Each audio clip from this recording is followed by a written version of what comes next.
katika kalenda yetu tuna mashindano mengi karibu 7. Sasa haya yote lazima tupate wadhamini. Pale ambapo hatupati wadhamini kama hii ligi ya wilaya iliyopita hii, tunapata shida sana ya kutoa pesa mifukoni kwetu. Kazi yetu tunatoa hela sasa sisi wenyewe kwenda kutafuta marefa, kwenda kutafuta kwa maana ya waamuzi, kwenda kutengeneza viwanja, kununua chokaa, kununua hiki vitu kama hivyo.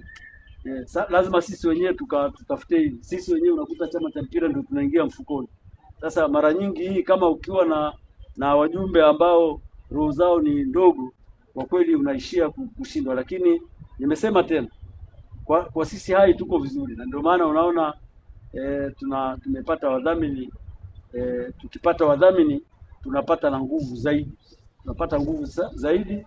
Kwa mfano ile ya mwaka jana, niseme ile ya mwaka jana tulipata support kubwa sana ya mkuu wetu wa wilaya, na sababu yeye ana mamlaka, siwezi kusema ni mdhamini moja kwa moja. Kwanza ni mpenzi kwa wilaya, alitusaidia sana sana mwaka jana, sababu kwa mfano timu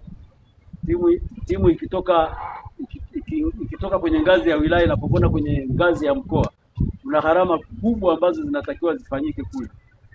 Usajili, kwenda kulipa sijui nini, BMT, vitu kama hivyo.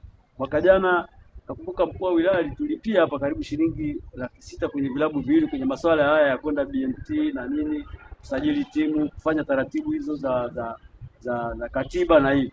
Sasa tunaweza tukimpata mtu kama huyo inakuwa afadhali. Mimi niseme ligi ya mwaka jana mtu aliyetusaidia sana ni mkuu wa wilaya Mheshimiwa Hassan Bomboko. Alitusaidia sana mpaka tukafika kwenye ngazi ya mkoa, kuanzia chini mpaka kule mwisho.